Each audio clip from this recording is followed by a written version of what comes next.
Today's gospel lesson is from Matthew 13, verses 24 through 30 and 36 through 43. Well, here Jesus is, alone with his 12 disciples. There are no crowds of people. In fact, Jesus just got finished speaking to a large crowd of people. He was speaking to them in parables. If you've heard last week's lesson, you'd know that a parable is a short story that helps teach a lesson. But you have to solve the puzzle of the story if you want to learn the lesson. So, now that the disciples were all alone with Jesus, they asked him, "What do these stories mean?" Now, usually a parable might teach us something simple like, be kind to one another, or don't try to fool people and lie, like the boy who cried wolf. But the parables that Jesus taught were much different. Jesus' parables teach us to see things that people normally can't see. He's letting us look behind the scenes in God's kingdom to see what's really going on all around us, to see what God's doing and to see what the devil's up to, because he wants to mess up everything. So the disciples specifically asked Jesus, "Explain to us the parable of the weeds of the field." Now, this parable is much like last week's parable, the parable of the sower, in that a man was sowing good seed in his field. But in this parable, an enemy came and sowed weeds among the good seed. So when the good plants came up, the weeds came up as well. If you remember last week's parable, you know that the good seed represents those who hear the good news and say yes to Jesus and follow him.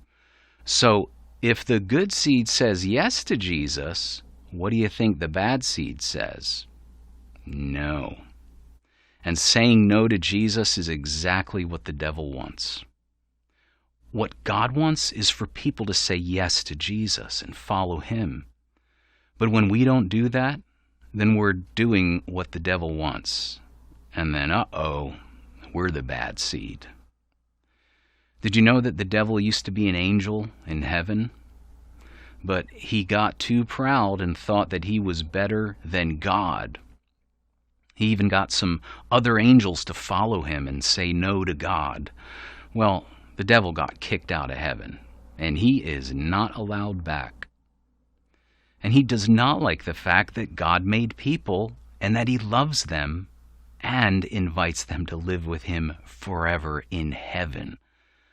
So since the beginning of the world, the devil has been working very hard to get people to say no to God.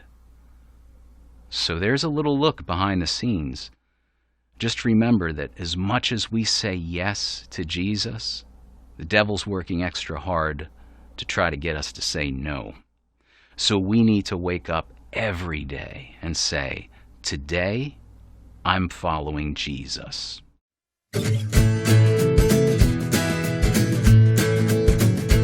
have decided to follow Jesus. I have decided to follow Jesus. I have decided to follow Jesus. No turning back, no turning back. Though none go with me, still I will follow. Though none go with me, still I will follow. I will follow. No turning back, no turning back. The world behind me, the cross before me. The world behind me, the cross before me. The world behind me, the cross before me. No turning back, no turning back. I have decided to follow Jesus. I have decided to follow Jesus. I have decided to follow Jesus. No turning back, no turning back.